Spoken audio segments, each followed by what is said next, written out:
All right. Well, Ryan, what is your next game? You mean my final game? Oh. I only have one more game. Well, you already knocked your game of the year out. Yeah, pretty early too. Yeah, well. Yeah. I have a feeling I might know what it is. Yeah, no, it's Until Then.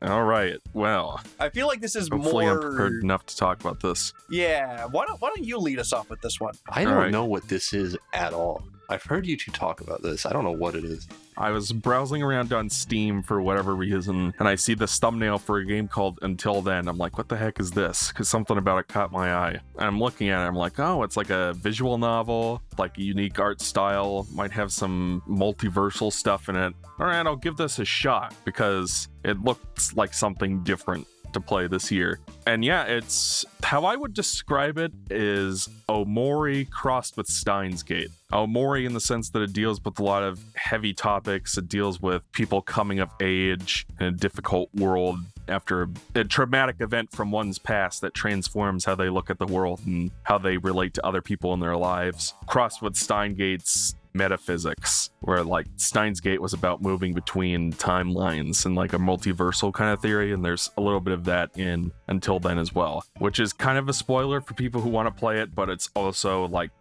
they do set up the multiversal stuff relatively early on. Yeah. So I guess if you are watching this and do not want any spoilers whatsoever for Until Then, I'll try to keep it light. It was the Skip doctor ahead the whole to this time. Yeah. I don't even know if there is a doctor in the game. But just as you are Mark Borgia, you live in the Philippines in somewhere called Liamson, and you're just a normal kid going to school. Your parents work overseas to provide for you. You live in a decent house. You have two best friends, Rydell and Kathy, who is my favorite, by the way. I love Kathy. And the Philippines were recently hit by an accident called the Ruling, which affected kind of the fringes of the country, like a series of natural disasters that all occurred in one day. It's called the Ruling. And so what it does is the game takes place in 3 loops. Like essentially you experience the same period of time 3 times. Yeah. And things slightly change. That's kind of where the multiversal angle comes into play. Where like you see all these slight differences between the timelines, and kind of like Steins Gate, there's an ultimate goal of trying to find a specific timeline where things work out the best, I suppose. It reminds me a lot of an episode of Star Trek Voyager, season 4. It was A Year of Hell parts 1 and 2, where the bad guy from RoboCop is trying to create temporal incursions to find a timeline in which the Crenum Imperium reign and his wife is still alive. Are you speaking English right now? But then it turns out, Janeway rams the Voyager into the Crenum time ship and destroys it, therefore preventing it from having created any incursions at all. And in that timeline, that's the one where the guy's wife lives. Now, if you've played the game and you've watched that episode, you'll see some commonalities. Is all I'm gonna say. Are you saying that Until Then is a ripoff of Star Trek? A little bit. I think it's more like they deal with similar themes. Yeah. And it's naturally gonna lead to similar plot beats, but as a visual novel, it's relatively distinct in that it has a unique kind of pixel graphic art style where everybody's like a sprite and there are no outlines and stuff. I really like the art style of this. Oh, it's I'm very looking good. at a video. Yeah. It's very pretty. It's gorgeous. Yeah. I like it. It's not like, the most grandiose art style or graphics of all time or anything, but as far as visual novels go, where everything usually looks like a Fire Emblem cutscene, where you've got like portrait in the corner and then you've got like the big box at the bottom that so many games use, compared to that, it's a breath of fresh air. Yeah, because like everything is always moving at every given time. Yeah. So like your eyes are never bored. It's kind of like the difference between Persona 3 Portable and Fez. Portable, everything looks like a crappy visual novel, but then in Fez, you actually see the character models moving around and stuff, and it's a little bit more intimate, feels more like things are actually happening. So that's what I really appreciated about it. There's not a lot of gameplay to discuss. There are some mini games that I can take or leave. They exist, but they're not offensive or anything, and they do play into the plot. A lot of the game takes place on social media. Mhm. I know that there's a game called Airy is Gone or Airy is Away or something that I never played that takes place in like a Facebook clone or something. I don't know how similar it is to that. At various areas of the game, they do some forensic storytelling where you're like riding on a subway to school and you can read news stories that take place in universe through the lens of the in-universe Facebook, and you can like and comment on things, and it's just an interesting way to do exposition and tell you things about the characters that I haven't really seen done a lot in games, especially visual novels. So I thought that was pretty cool. There are parts where you'll communicate with your friends through text message and Mark will like erase and try to rewrite things, which is very relatable. Yep. You're trying to find the ideal way to not piss people off, because when you're trying to find the right through thing text, to say to the cutie patootie. Yeah, I love the romance, by the way. I just bought this game right now. Yeah. So it actually looks really cool. No, it's very good. I don't know how I've never seen this before, but yeah. You know, I'll shoot straight with you, though. All right. The character writing in this game was damn near immaculate. Yep. It was so fucking good, and it felt real. Yeah. And the relationship that Mark had with Kathy, it kind of reminded me, and this is kind of like a weird thing for me to say, but like I kind of remembered something when I was in high school. I was friends with a lady who was bisexual, and she said straight up, you know, Ryan, if you want like the most realist of real friend, you got to be friends with a lesbian, you know, because there's nothing more pure than a straight dude and a lesbian hanging out. And I took her up on that. I'm like, okay, yeah, let's. Oh, and we were tighter than bark on a tree. So I'm like, okay, well, she has a point. And apparently I wasn't the only one. It's like, you know how like girls always have like the quote gay best friend? I had a gay best friend in high school. Yeah. And it was almost exactly like this, you know? So like it got me feeling like really nostalgic about that shit. And it felt real. You know, and the whole relationship that he has with Nicole, the frenemies to lovers trope, that works so well. You know? Yeah. Whenever it was focusing on the friends, I was locked in. I was sold. Yeah. You know? And they do some really interesting stuff with that in the second loop, too, where, like, you barely see Rydell in the first loop, and then in the second loop, he has more down in his luck, and you get to actually spend more time with him. Yeah. I haven't gotten very far in the second loop, but, like, I've already noticed some things that are a little freaky, and I'm like, oh, okay, I see where you're going. But I guess it's also kind of the thing that I have where it's like when it was about the characters living their lives, doing the thing, when Mark was doing stuff with Nicole and her family, I'm like, yes, I'm in, I'm here for this. Let's go. Yes. But then they started talking about the timey-wimey alternate dimension stuff, and it started to lose me a little bit. Because like in my head, I'm like, I feel like you don't need this in order to make your game compelling. Like, I'm already sold on, like, the characters. I'm sold on, like, the goal that Mark wants to achieve, you know, when it comes to, like, joining a very specific club and, like, doing well in a club. It's like, okay, no, I'm rooting for that. That's literally all I need. And then it kind of felt like when they were pulling me away to be like, okay, let's talk about, like, quantum physics and stuff. And I'm like, no! Quantum mechanics is applied to universes and a multiverse, and it's like, okay. Well, isn't that kind of like isn't it kind of like the same? Like, don't they talk about like alternate dimensions and different timelines and shit? Yeah, that is essentially what she's talking about. Yeah. She uses like the little pods floating in the water as representations of a universe, and how like a quantum fluctuation or ripple is when the two universes collide. It's like that's happening. I'm like, I just wanted to see Mark and Nicole play the piano. Go back. So, like, I'm very curious to see, because I did not play through the 3 playthroughs that you're supposed to. All 3 of them, yeah. Yeah. Just the first one. I did the first one all the way through, and I loved it. And then, like, I played through a little bit of the second one, and I'm like, it got me curious. So the second one actually did get me curious to see, like, where the alternate timeline stuff actually goes. And I want to see where it ends. So it's not like as if I'm saying that it's a bad thing that it's in this game, because I feel like, you know, it's part of the story, you know? Yeah. It's just for me, it was at first, regarding the first timeline, it was a little bit distracting. Yeah. Or rather, it was like the thread I was interested in the least. So, but like everything involving his friends, everything involving his family was mwah. I loved it. Yeah. So good. There's pretty good twist I didn't see coming that occurs in the first loop as well. I'm going to check my notes real quick. It's a difficult game to talk about at the best times because of all I have to weave around spoilers and stuff. Yeah. I don't know if there's really anything else I could say without spoiling. Go play this game. It's very good. I haven't been listening to your conversation because I want to play the game.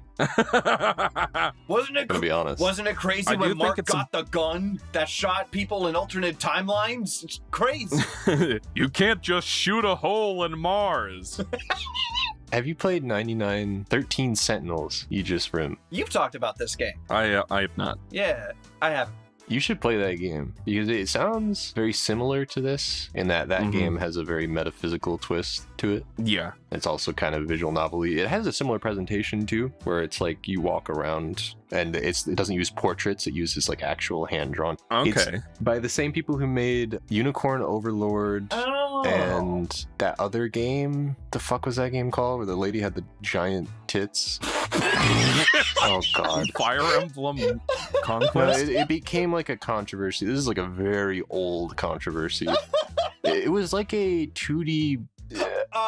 Dragon's Crown? Yes, Dragon's Crown. Yeah. It has the same art style as those games, Okay. which is to say that it looks very good hmm and also has busty females, but we don't have to talk about that part. I mean, we could.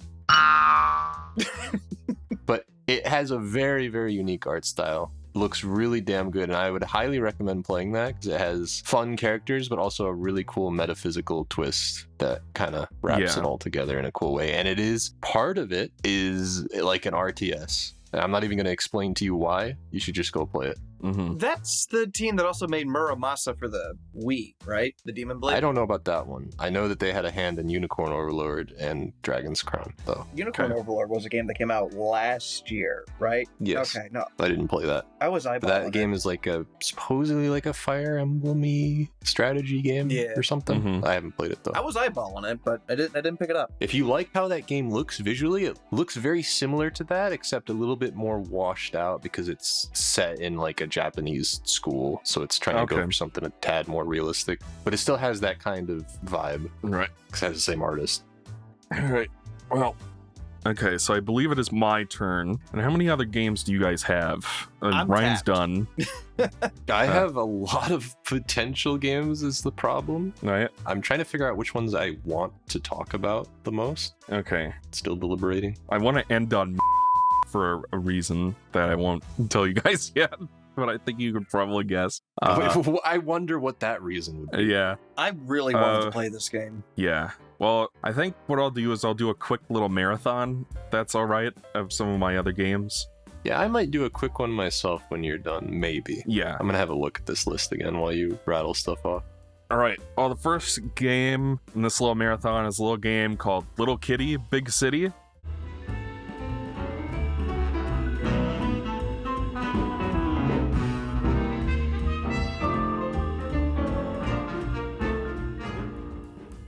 I would describe it as Untitled Goose Game crossed with Stray, in that you play as a cat, and it's got... I've never played Untitled Goose Game, but I have to imagine the gameplay kind of core game loop is kind of similar, where you run around and they're humans, and you can't talk to them, and you do little puzzles. It's like a cute little platformer. You're in like a 5-block radius of like some city in Japan. You're playing as a little cat. You end up falling out of a window from your little skyscraper home and safely land on a garbage can a few blocks away, and you need to make your way back to your owner's apartment. And the only way you can climb up is if you get enough energy to climb the ivy so you can reach the top of the building. You do that by eating fish. You get fish by doing side quests and exploring around the town. And there are progression gates that you unlock by getting items or talking to certain NPCs and yada yada yada. It's not a super complicated game, but it is adorable. The cat is just the cutest little thing you'll ever see.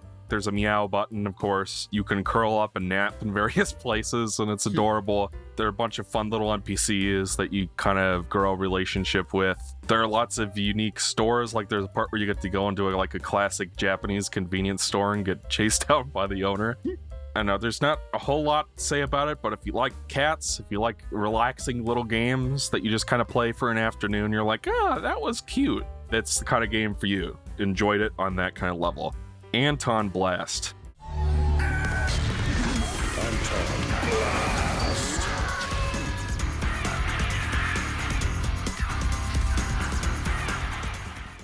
Little side-scrolling video game that came out towards the end of last year. kind of in the same oeuvre as Pizza Tower, and that it clearly takes a lot of inspiration from Wario Land. Relative to Pizza Tower, it felt closer to Wario Land in that the control scheme and especially the art style felt pretty similar to Wario Land 4. But in terms of the way it's designed, it feels more like Pizza Tower in that it's built kind of more for speed running. There are ranks. I think it's called Cracked is when you get the good rank. I never bothered with any of that stuff. But I did get all the collectibles and all the levels, and I did beat the game and the final boss. The final boss is one of the hardest final bosses I've beaten in a while, if I'm gonna be honest. It has a great art style and a fan-freaking-tastic soundtrack, and it is a crime that I could not buy that soundtrack on Bandcamp, Tony Grayson. Put your soundtrack up on Bandcamp so I could buy it and listen to it, please.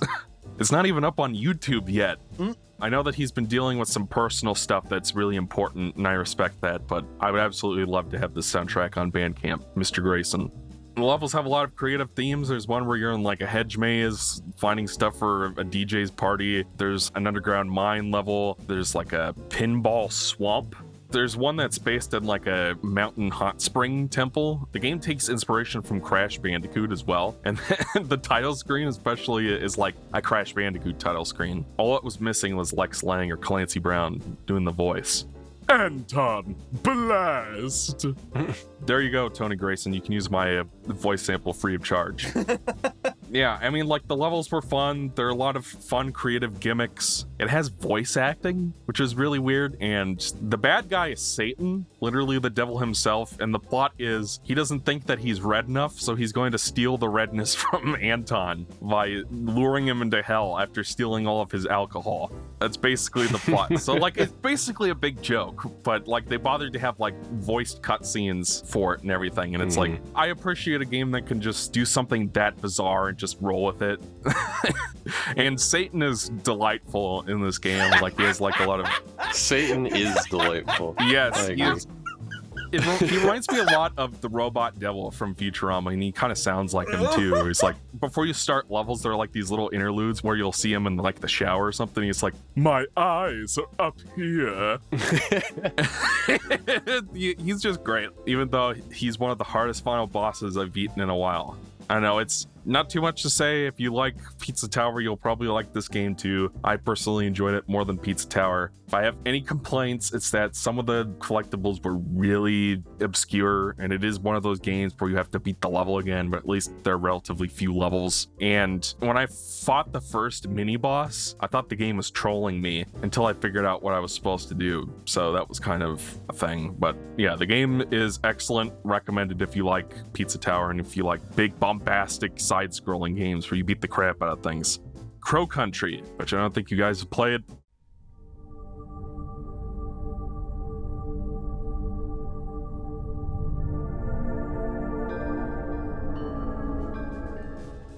It is a survival horror game kind of taking homage of the PlayStation era. The game has an art style that's kind of reminiscent of, and I alluded to this earlier, you know, the FMV cutscenes in Final Fantasy VII where it's still like the in-game models like pasted over like CGI? The game looks like that the whole time, so it's like playing a PlayStation FMV in real time. And it's a really interesting, unique art style. Like, even though I don't think a lot of those FMVs have aged well, it was pretty cool to play a game that committed to that kind of look.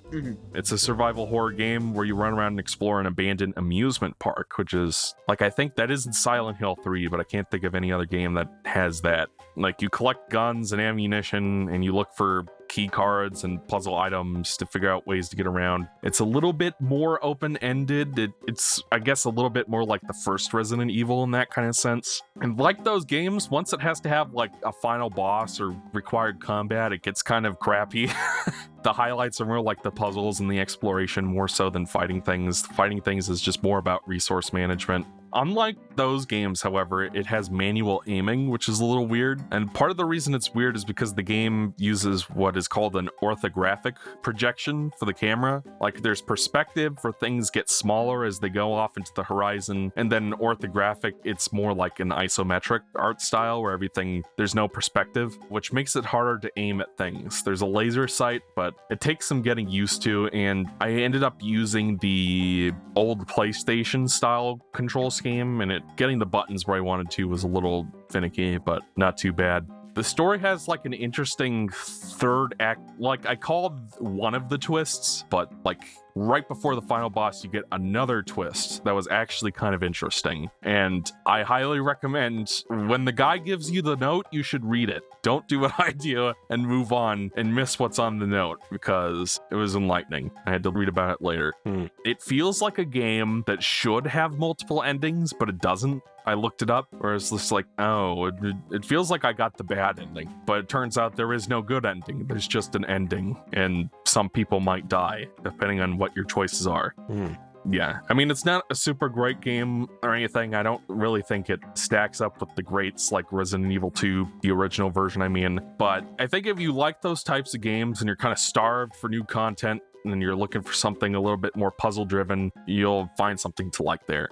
One last game before I turn it over to King. I played a little game called Super Mario Eclipse.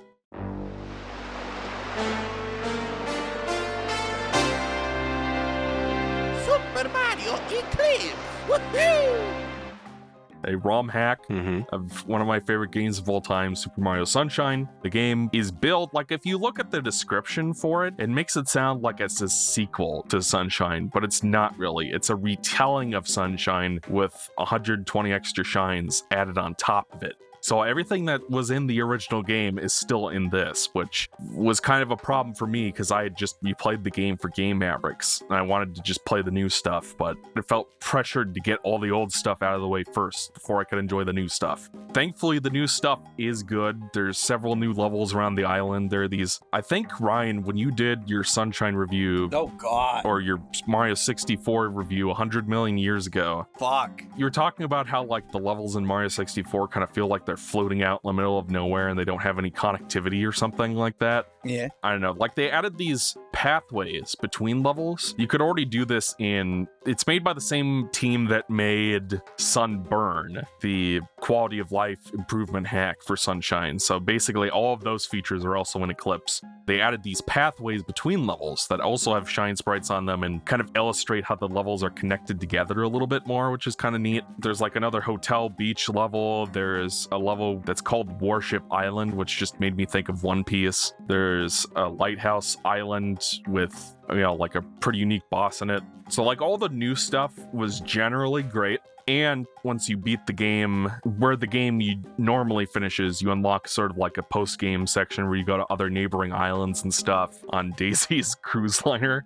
It's literally the track from Double Dash. It was just a lot of fun running around with Sunshine controls, playing levels I hadn't played before. There are like a ton of brand new blue coins as well, so I loved that. Even though some of them were obscure even by my standards, like spray this plant on the 3rd floor that looks like all the other ones. Yeah, and it was just a lot of fun. I recommend it if you're to anyone here who is a fan of Sunshine. It is worth your time. The only problem with it is that they really expect you to play it on an emulator, and I personally just prefer to play GameCube games on a GameCube or Wii just because of the controller. Like Sunshine especially doesn't feel right if you don't have the triggers. You could get the GameCube adapter. Yeah, I mean, like I have that now, but it's like at the time when I was playing it, I didn't. So I was like, okay, whatever, I'll play this on Swiss. So I played it on Swiss, and everything seemed to be working fine, but then, like, there were just enough performance bugaboos, so I was like, I'll play this on Wii. But the problem is, if you play it on Wii with Nintendo, the music doesn't work. The way that they had set up the music, for some reason, it just does not work on Wii. And that's how, if you're going to play it on console, you're probably going to try to play it on Wii. So I had to try to move my save from Wii to GameCube. And in the process, it made it so that every time I restarted the game, I had to play through the tutorial level or reset to get to the file save system. And then my save would work. It was annoying because at that point I'd already gotten all the 120 normal shines from the game and I didn't want to have to redo all of that on GameCube, so it was kind of dumb. And apparently it's something they can't fix for Wii, so you either gotta play it on Dolphin or you gotta play it on a GameCube. And the Wii, which is kind of like the happy middle ground as far as being able to put ISOs on it and play it without drops and stuff, is just kind of off the table unless you're cool with there being no music. And the new music is good. There's like a New Jack Swing song that plays in the Vaporwave level that's fantastic. Yeah, really enjoyed that game. Highly recommended to fans of Sunshine. Just make sure to play it on Dolphin, which is probably what all of you are going to do anyway. So, yeah. All right, so those are all my catch-up games done. Well, a game I played more this year than last year, oddly enough, is this Balatro.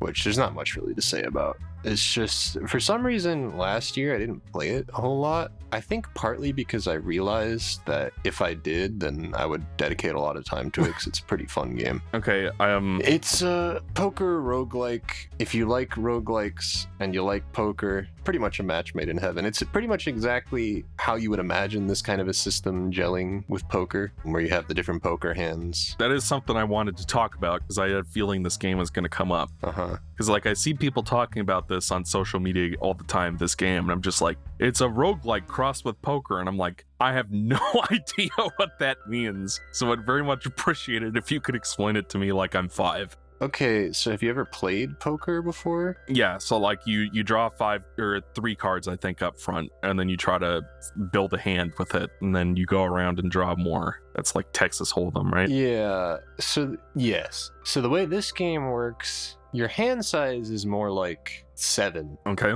And there's not really I guess the best way to put it is that your hand is kind of like the cards in the middle of the table, because you're playing by yourself. So it's like, you're not really competing with anybody. So you just kind of draw your entire hand at once. So I guess like your 3 cards added to the 5 that are in the middle. It makes up your starting hand. And depending on the deck, we'll just take the normal deck. You get to play 4 poker hands, and you get 3 discards. You can discard up to 5 cards at a time. Okay. So what you do is you use your 52 card deck to construct a poker hand. Right. So the goal is to clear out the whole deck, try to get as many hands as you can. So each leg of the climb, there's a point requirement that you have to beat. Okay. The poker hands are all tiered differently. The rarer ones are the more powerful ones that net you more points. They're also harder to get, obviously.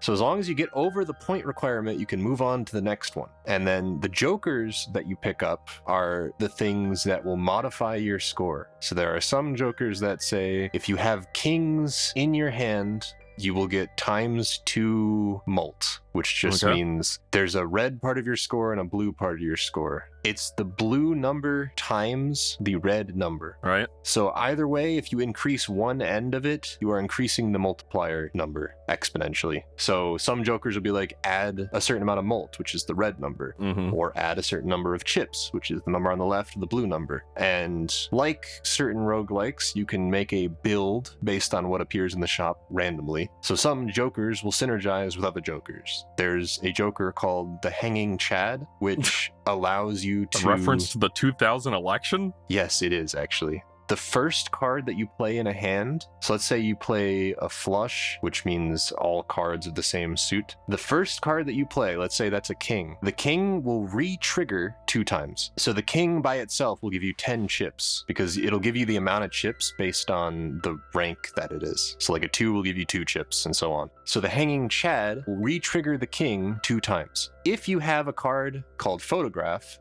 the most common build in the game is Photo Chat, which is Photograph is the first face card that you play will give you ×2 mult. Pair that with Hanging Chad, that means you get ×2, ×2, ×2. And because multiplication is exponential, that can net you a lot of points. That in microcosm is Balatro. There's like 150 jokers, and they each have unique effects, and they can all combo with each other. And you can pick whatever poker hand you want. You can remove cards from your deck or add cards to your deck. You can change them to have different effects and shit like that. So that is why the game is so addicting to people, I think, is because the amount of build options you can have are like astronomical. Okay. You can basically approach every run differently, depending on what jokers you get. And it also has immaculate sound and visual design. The sound effects of the game, you know how the sound of like chips rustling on like a poker table? Every time you get more chips, the chip sound effect will play, and there's like a ding sound effect when you add to the mult, and it will get faster and faster the more you score like some hands take a while to calculate everything because they calculate each number individually. But every time they do a number, the speed will increase by double, and then it'll keep going and going, and eventually it goes really fast. It's hard to explain unless you've played it, but it's a very addicting feeling.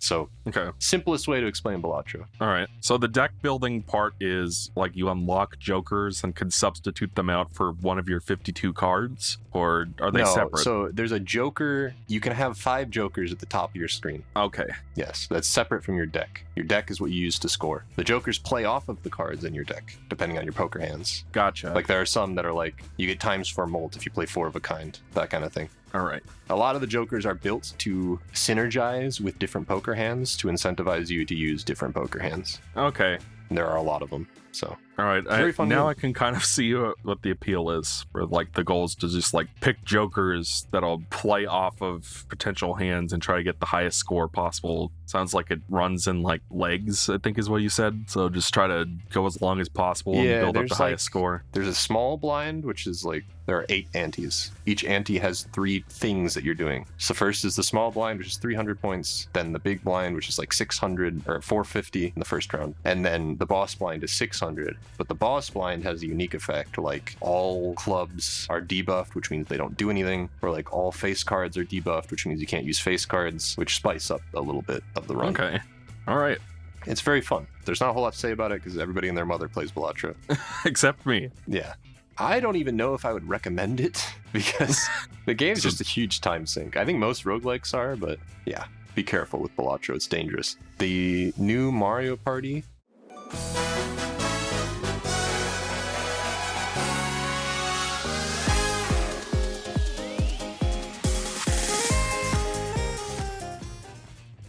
Is very good. Probably the best Mario Party they've made in a very long time. Best Mario Party on Switch.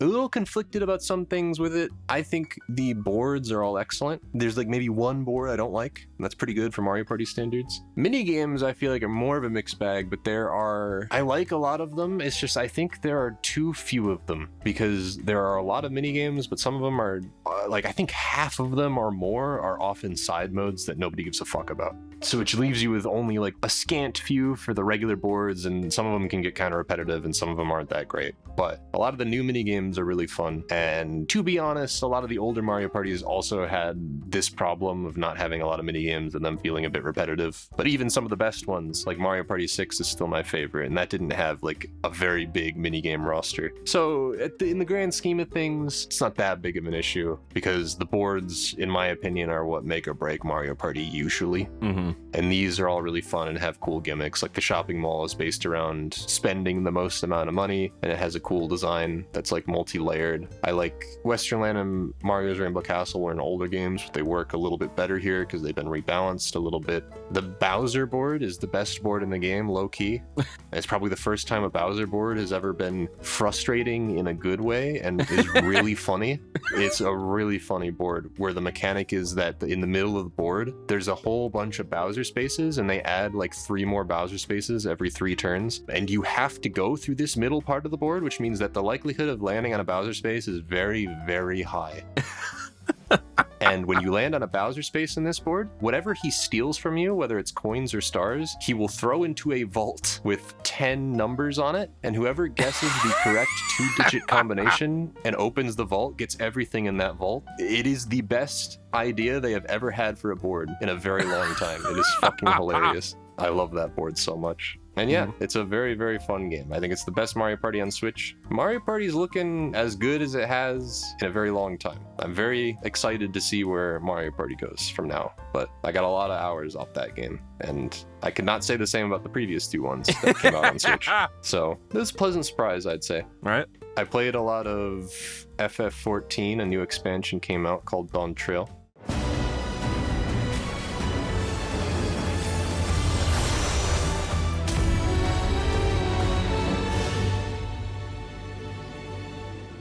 That was pretty good. It's probably a tier below Shadowbringers and Endwalker in terms of its main story, which is not a bad thing because Shadowbringers and Endwalker are just really near and dear to my heart. The story that they tell is pretty much the reason that I still play the game, because it just really took me off guard how much I fucked with it. Mm-hmm. The thing about Endwalker is that it ended it's kind of like Avengers Endgame, I guess, where it just kind of ended the story arc. So like whatever you do after Endwalker is just not gonna hit like Endwalker, and I don't really think it ever could have. Mm-hmm. And it didn't, but it told its own cool story that's gonna start a whole nother story arc that I think was admirable and cool and had a lot of cool moments in it. Okay. So that was fun, and I'm currently still enjoying it as they release patches. UFO50, I don't know if you've heard of that. I have. That's a cool game. Eric was raving about it.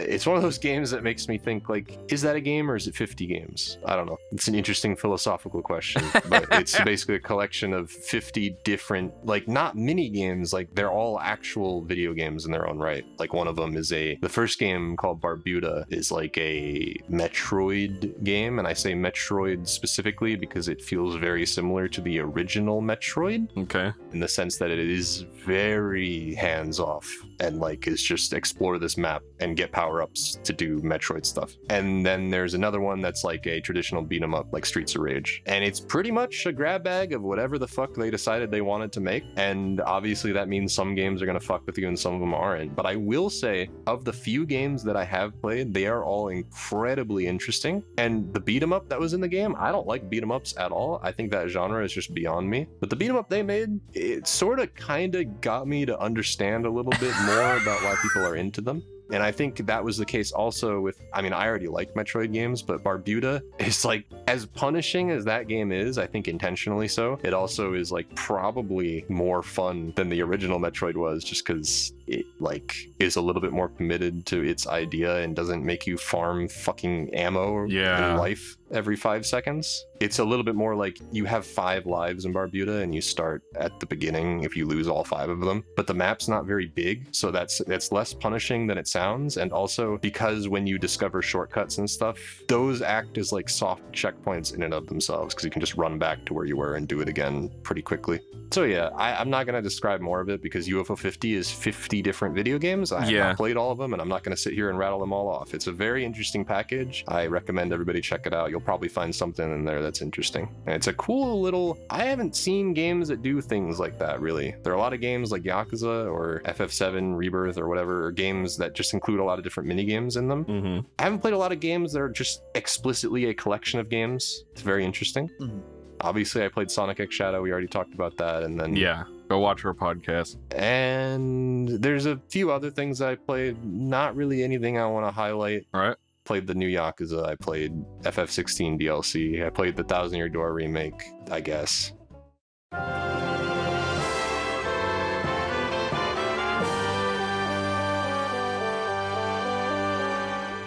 That existed.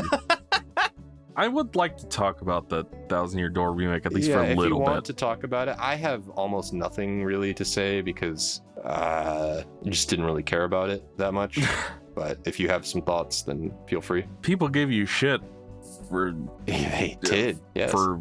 that is... I don't even know how people found that tweet. I'm gonna be honest with you, because it was like buried in a thread that was designed to not be able to catch fire in Twitter's algorithm, and at 18 tweets down in a thread, it somehow did. I don't know how. Yeah. Paper Mario fans are very dedicated individuals. That is a polite way of describing that, yes. Yeah. And I don't even really care that much. It's funny the way that social media works. I don't even really care that much about the thing I was complaining about at all. Yeah. In the grand scheme of things, it's just like a minor thing that kind of bothered me a little bit, and then I moved on. Accessibility because you said you don't like pie. That was a crazy day. Very crazy day. Still can't believe that happened, but 'tis the internet. Yeah. I kind of came into it. I'm very much in the boat of they should have remade the first one. Yeah. Because it, I think, would have benefited more from being remade. But it was like, I had to go to Minnesota for a funeral, so I'm like, okay, whatever, I'll buy this and play it on the plane or something. and I was pleasantly surprised, considering it wasn't a remake that I really wasn't, like, I understand why people wanted it because GameCube games are expensive and Thousand Year Door even more so it's a way to play it on modern platforms, and the graphical facelift they gave it was nice as well. I know there were some people complaining it wasn't 60 FPS, but I mean, like, there are some games where you can say it doesn't really matter, and I'd say this is one of them. Like, it doesn't make the action commands harder to nail or anything. Most RPGs are 30 on console. It's fine. I'd rather have that than have it be like a blurry 900 or 720p mess. Yeah, it looked nice, and I think what was distinct about this relative to other remakes I played recently is that it felt like something they wanted to make, which is kind of surprising because they kind of had to be browbeaten into doing it in the first place by people demanding a Thousand Year Door remake on social media for like the past 10 years. Since like Color Splash came out, people have been asking for a Thousand Year Door remake, and then they finally did it. And then you play it and it's like there's a lot of little touches here and there that I do think add up, where it really feels like, okay, they wanted to make this, like, new sound cues, new musical pieces, like the characters have more varied speech sounds, which is nice too, which is a detail they really didn't have to bother with, but it does add up. Pretty much every problem I had with the original they addressed. Like, specifically, I mean, like, chapter 4 could still be better. They still wait until you've gone through the woods like twice to unlock the shortcut, but they put a shortcut in there, and they added a warp pipe that goes straight to Far Outpost, which makes general fuckwad much easier to deal with. Like, they completely redesigned the fast travel system from the first one, so like even the Glitz Pit gets a warp pipe now, which I really appreciate. Because, like, I'm so used to games like this just resting on their laurels and not bothering to fix things that are, like, obvious things to fix. So, like, you know, considering that they actually bothered to do that this time, I appreciate it. So, for me, it increased my appreciation of this game. Because, like, even now, I'm still on the 64 is better than TTYD train. But now, it's a lot closer after all the improvements they made and all the little touches they added. Like, I'm trying to think if I have any complaints about it at all, and really the only thing I can think of is some of the new music tracks they play. Like, there's a part where Cortez's ship busts through a cliff and it curls apart, and they play his boss theme as his ship confronts the X-Naut ship. And in the original game, they just play his boss theme, which I think works really well. And then in the remake, they added this new song that I don't even remember, and it completely knocked the wind out of the sails of the scene for me. Some of the musical remixes in general, I just didn't like. Yeah. The thing about it is, it's like, okay, but you can just use the badge to turn off the new remixes. Well, yes, but it doesn't turn off the new tracks. Yeah. So you still have to listen to those, even if you don't want to. But really, that's the only thing that I didn't like in this remake. I thought it was good, considering. Would I have liked a new game in this style more? Yes. Would I have liked a remake of the first one more? Yes. But considering what we got, I was satisfied with it. I enjoyed it. Yep. I had more fun playing Sticker Star, so do without what you will, internet. Fuck. Like, if you thought they were mad about the Pit of 100 Trials thing. I'm not afraid anymore. I already made a whole video about it. They can just go there. All right, fair. Well, any other catch-up games, King, or are we ready to move on to the final one of the day? The final one? Well, actually, there was one I missed, but yeah, go ahead. Because, I mean, I do think I have a game of the year, and I don't think it's... All right, well, let's hear it. It's hard for me to say because the games that I played during the year were all kind of like, felt very similar. The ones I enjoyed anyway, felt on a very similar level to each other. I guess the one that I keep coming back to that like hit me the most is probably like 1,000 Times Resist. Sister, what are you doing out here?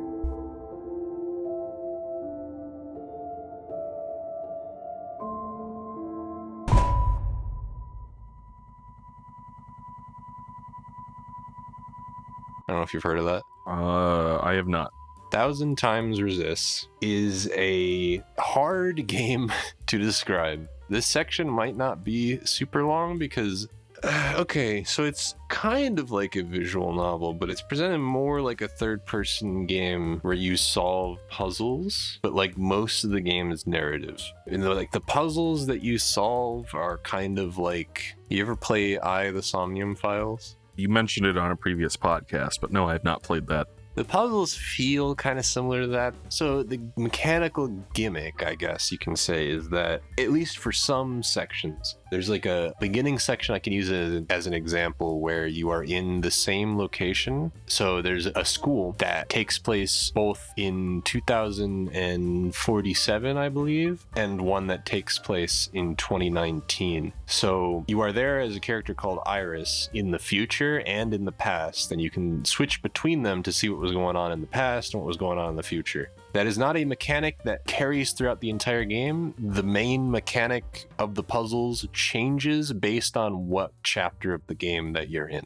Okay. So like the second chapter is like a first person point and click-ish game where you go around and click on items and Iris, the main character, will like comment about them. So there's a whole bunch of things that change. In between chapters, you're at a hub with all of the characters. This is a very metaphorical game, which is why it's really hard to talk about if you've ever read like surrealist literature. Okay. It's got a story going on that it is, I don't even know, because it opens like in media res. I know that's not how you pronounce that, but whatever. Yeah.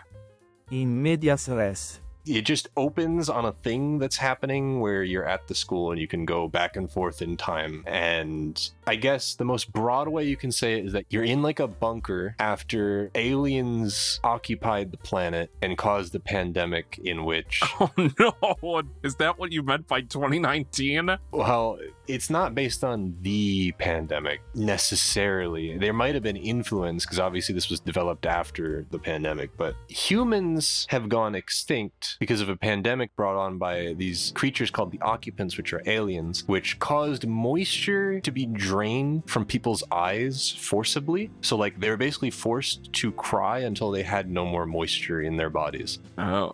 I probably kind of get a sense that this game is a little bit out there. Yeah. Because that is not a thing that just happens. That is obviously symbolic of some shit. So what I'm going to say is that this game was inspired by the Hong Kong protests that occurred in 2019 and 2020. You follow a Chinese Canadian, I believe, who in 2019 lives in Canada with parents who went through the Hong Kong protests in 2019 to 2020. So the earliest point in time at which this game takes place is 2019-2020. They have a child in Canada in 2047, or she is a teenager in 2047. And then it jumps again to an unknown point in the future in which you are android clones who have been cloned by somebody called the All-Mother who looks suspiciously like Iris. And that's all I'm going to get into.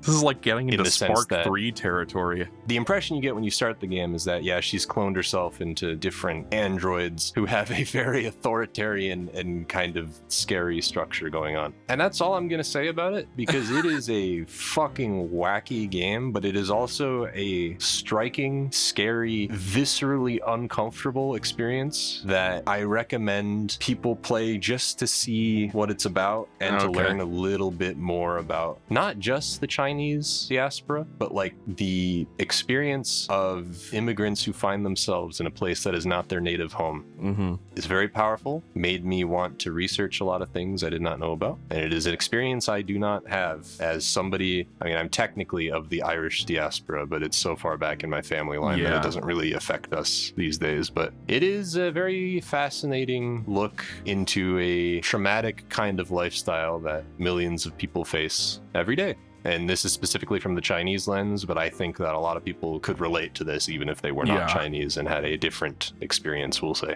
And it's also just by itself a really cool adventure. When you call a visual novel an adventure game that has puzzles, kind of like that. Which is where the Somnium has files. A non-linear story presentation that is really... I found it very satisfying to piece the story together and figure out what was going on. And when I played the game originally, I could not put it down to the point where I did not sleep until I beat it and the sun came up, because I just I was so captivated by what was going on, because it does not hold your hand.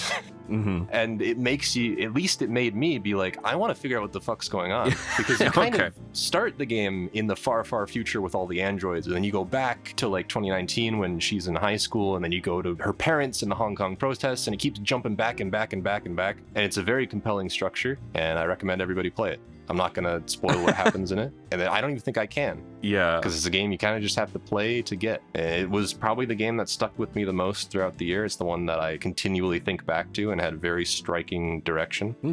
and I recommend it. Yeah, because like Probably did not do a good job explaining it, but maybe that's why I don't it's think a better that's game your fault. played than explained. Yeah. Yeah. Something about androids in the future who are clones of like a Chinese Canadian girl, and it's like, what? But the Well, that's best the thing I kind of can say. headspace you feel when you're first playing it. So Yeah. it's a good representation of where my brain was at. But I wouldn't say it's in a bad way. I would say that it's in a compelling and interesting way. Yeah. Where you want to figure out what's going on. The best thing I could say is that it makes me want to play the game. So Yeah. I'll take a look at it when It's I not have a super chance. long. It's like typical visual novel-y length. I think it took me like 9-10 hours, something. Mm-hmm.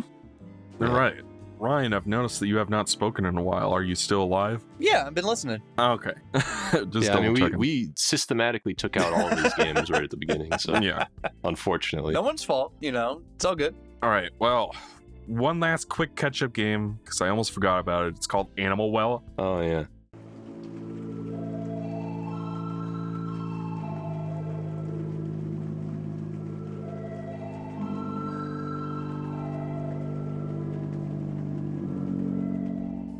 This is probably my number 2 game of the year, so it's probably fitting that I talk about it now, but it's basically a Metroidvania. It's got this very unique art style that's like sort of like the original Game Boy, but it's got a bunch of crazy lighting effects. Looks really beautiful, and it takes place in like a pocket dimension or a dimensional well. This is my interpretation, where a bunch of like a Noah's Ark type pocket dimension where like animals of all species have been placed to live together. That's never explained, or at least as far as I played, what place is actually supposed to be. That's just my interpretation. And you play as this little blob, comes out of a flower, and you explore and run around and try to make it to the deepest depths of this area. And I think what was really interesting about it is that when the game started, I thought it was going to be like, I don't know if you guys have ever played a game called Carrion. No. It's a game where you play as like a monster that eats people and grows. No, It's kind of neat. I thought it was going to be like that, where you were going to like absorb different animal species and take on their abilities or something. It's not really like that at all. Like, it's a Metroidvania in the sense that you unlock platforming mechanics and, like new ludic interactions as the game goes on, but it's not really combat focused. It's not really about killing things. It's more about solving puzzles. And in that sense, it actually reminded me a lot more of a game we talked about years ago called Iconoclasts, which is also a Metroidvania that's very much focused on puzzles, though even that had like a token combat engine in it and bosses. This game is really more about big set pieces where you have to try to survive. It kind of reminds me of the structure of the original Metroid in that like there are these 4 statues that you have to light up to get to the equivalent of the Turian in this game. Each one is guarded by like a horrifying animal. And there are lots of different species and they all have their different rules that play into the puzzles. In a Metroid game, you get something like the gravity suit or the space jump. In this game, you get like a bubble wand or a yo-yo or a slinky is one of the power-ups, and you use them to solve puzzles. And it was so refreshing to see a game this weird and different as far as this genre goes, because like a lot of the genre has been codified, and it feels like this game is trying to take a lot of a different direction with the puzzle focus and like more about avoiding the enemy. It can be unnerving and creepy at times, but also kind of beautiful. Yeah, it's hard to know what to say other than that. There's a huge post game with a lot of stuff to do. So like, and I think it was a Kickstarter game made mostly by one person. So it's really impressive in that respect. So if you like Metroidvanias, go check it out. I don't think it's that expensive, and I suspect you will highly enjoy it. Yeah. Bet. All right, now on to my game of the year, which I don't think any of you could have guessed. It's called Metaphor Re Fantatio. Yeah. I really wanted to play this game.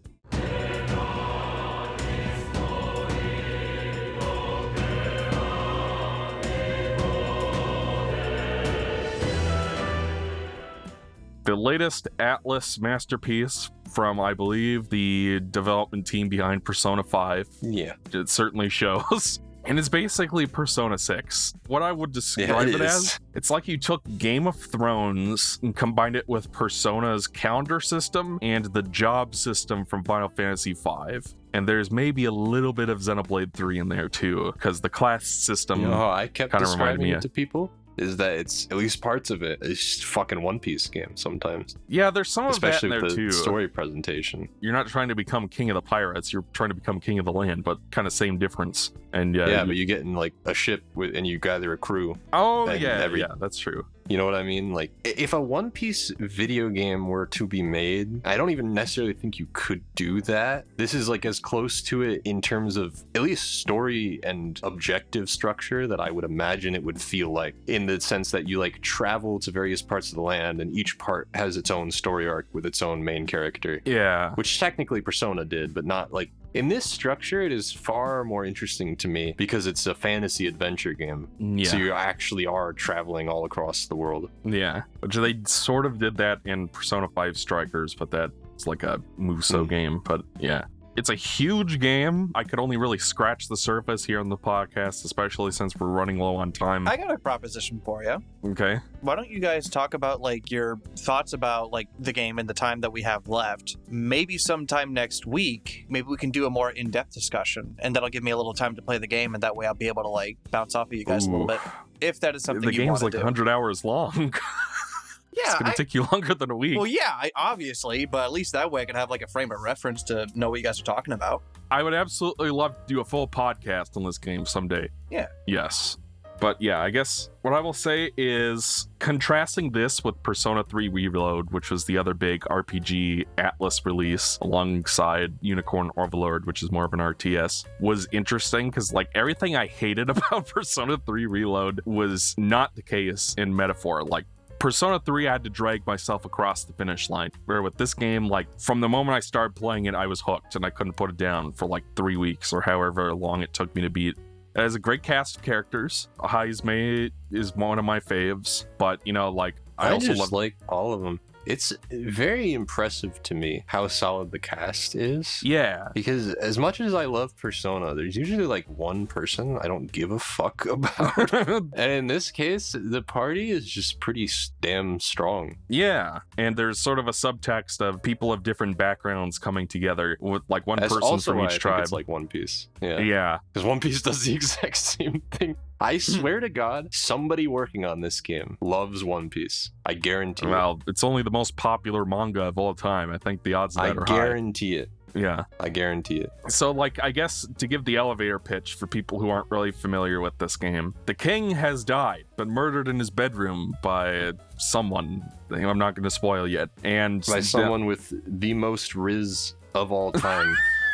And the best Yes. voice actor that I've heard in a very long time. Yeah.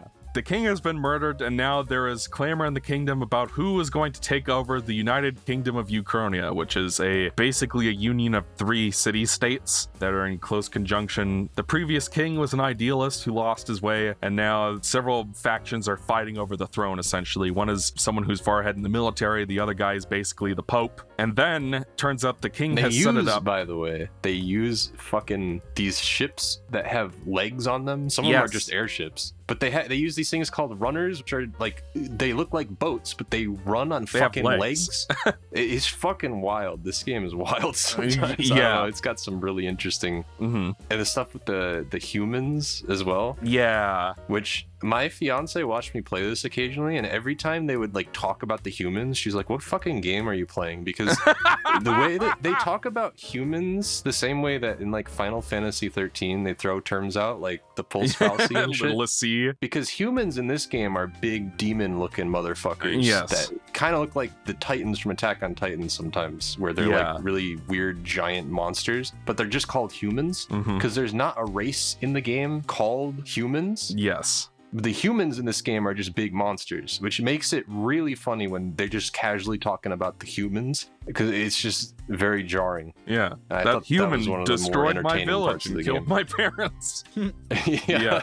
Yeah. This is very entertaining. Yeah, basically the race is on for the throne, and the king has set up his royal magic after his demise to basically hold an election for the next king, because he thinks his son, the prince, is dead. There's a whole backstory there, but the prince is still alive. He's been stricken by an evil curse, and basically your character, the protagonist, and his friend Gallica the fairy, who's basically the Morgana of the game, have come to the royal capital to try to, essentially fight in the name of the prince's interests. So your protagonist throws his hat in the ring for the race for king, and you go across the land and participate in this election essentially, and the story unfolds from there and zigzags in directions you don't expect and leads up to this exciting denouement. instead of personas, you have what are called archetypes, which are basically classic RPG classes, which is kind of where the comparison to Final Fantasy V and Xenoblade 3 comes in for me. So that you've got stuff like the classic warrior, the thief, gunner, mage, healer, and each one of them has a lineage, much like the classes in Final Fantasy V,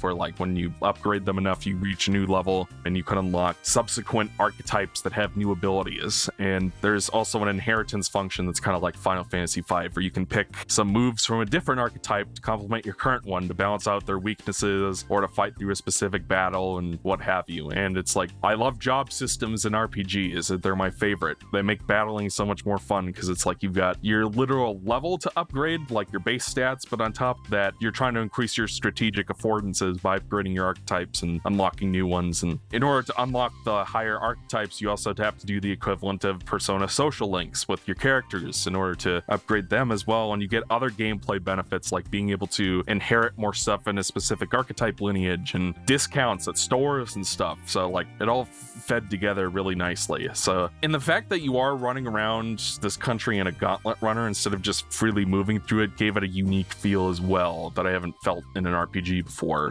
It made the world feel really sprawling, even though you see only kind of like a small chunk of it. The story was pretty good. Like I said, the cast is excellent. The soundtrack is fucking phenomenal. It's a very subtle video game. It may or may not have some commentary on the current state of things. Very subtle video game. I'm not gonna lie, considering all the horrible shit that's happened in the first few months of this year, like there's a fantasy novel, Ryan, in the game. In the context of the sword and sorcery world, the fantasy that is presented in it is basically modern day Earth. Yeah. With democracy and stuff. And they're looking at this book and it's like, what do you mean there's no racism or tribalism in this world? Wouldn't they find reasons to hate each other anyway? And it was certainly interesting. Very subtle video game. The game has I still cannot believe how they name the game metaphor.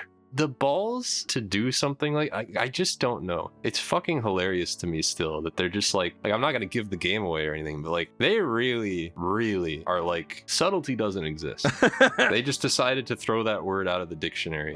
And somehow it doesn't feel patronizing. Yeah, like works in the game's favor in a way I can't explain until we can discuss spoilers maybe one day, but like the final act of the game is genuinely quite moving and powerful. Yeah. And works. So like, I don't know. It's interesting. The game has like Persona 5 style dungeons, which after grinding Tartarus were certainly very welcome. This is probably the most fun I've had playing, calling it a Persona game sounds kind of condescending, but I mean it in the same way that Elden Ring is a Dark Souls game. I was literally about to make the Souls comparison. Yeah. Like, cause I mean like Sekiro's the same, right? Yeah. It's a Souls-like. It's a Souls-like, but it's not really a very similar Souls game per se. It's not a regulation Souls game. Metaphor is like, it's an evolution to the Persona kind of gameplay in the way that 5 was to 3 and 4.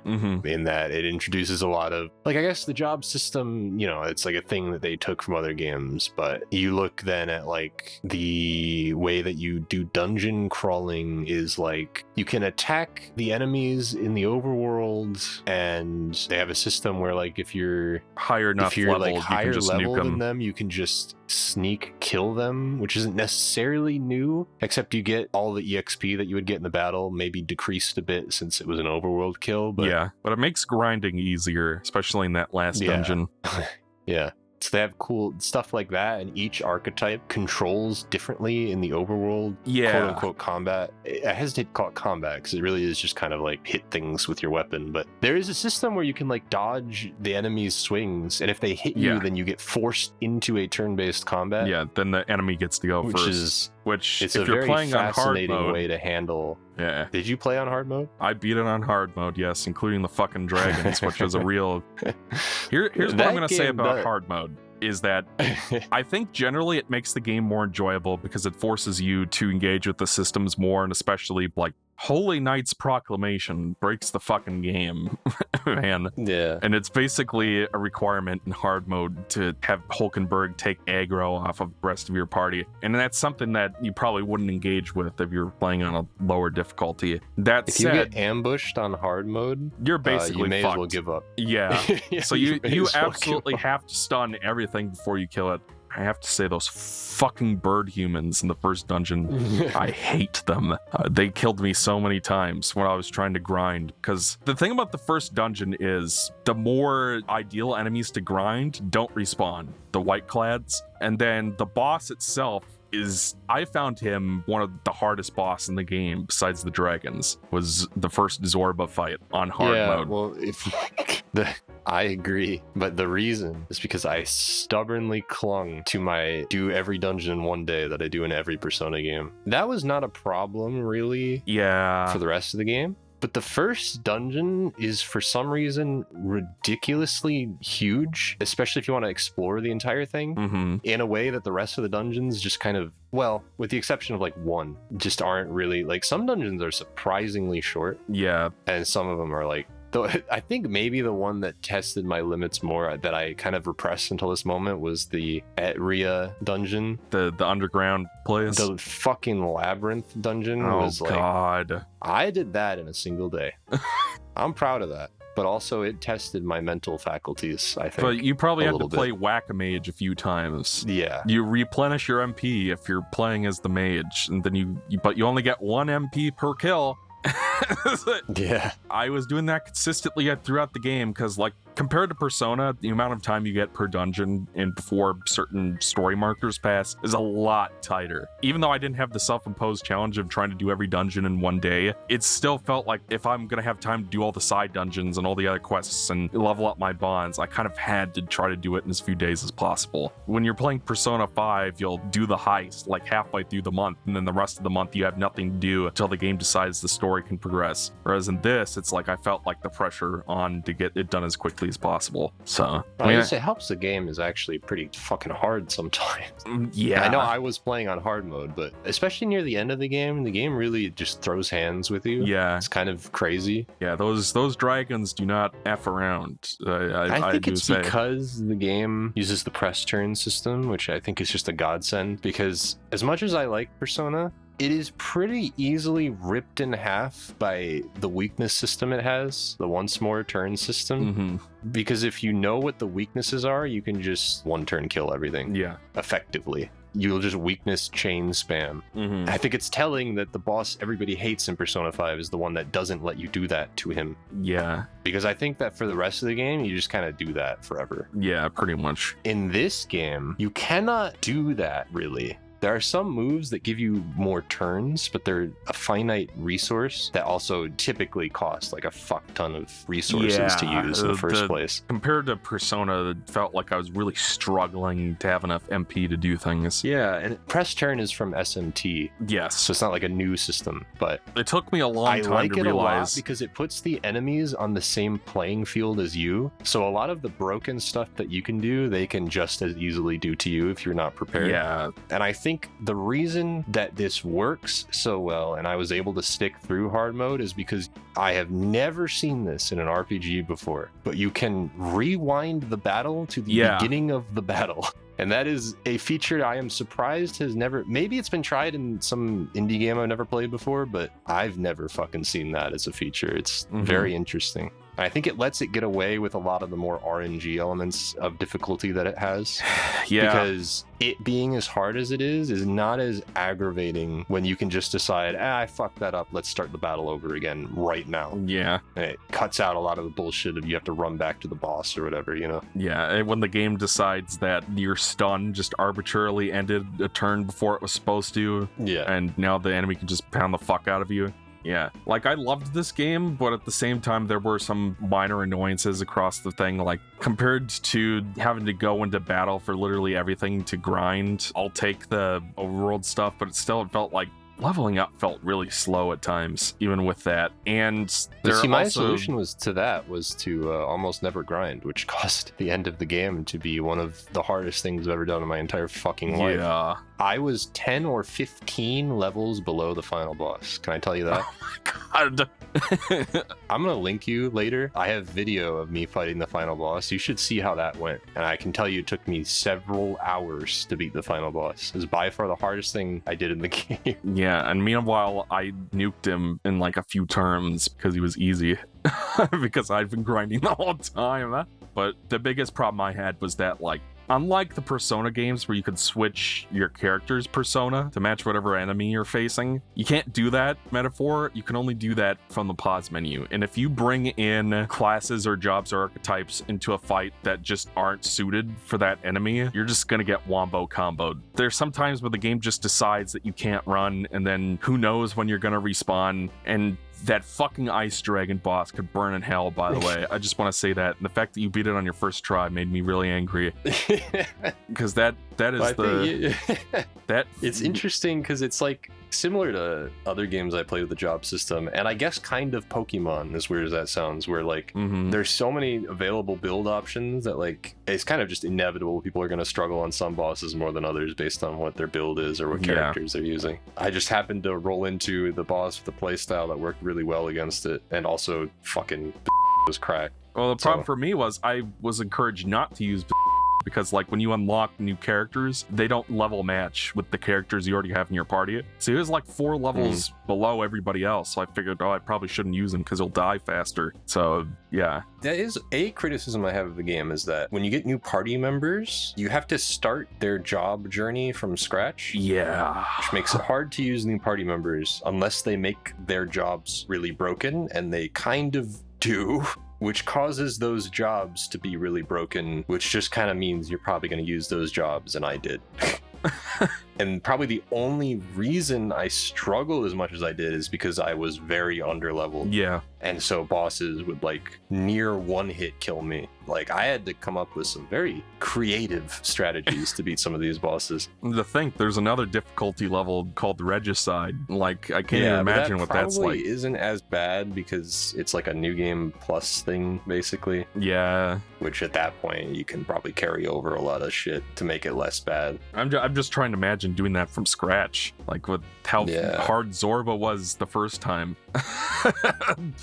Anyway. But as a masochistic person, when it comes to game difficulty, I thought it was fucking rad. Because it really, really tested my limits of strategy and RPG games and made me come up with some fucking twisted strategies. And I thought it was pretty cool.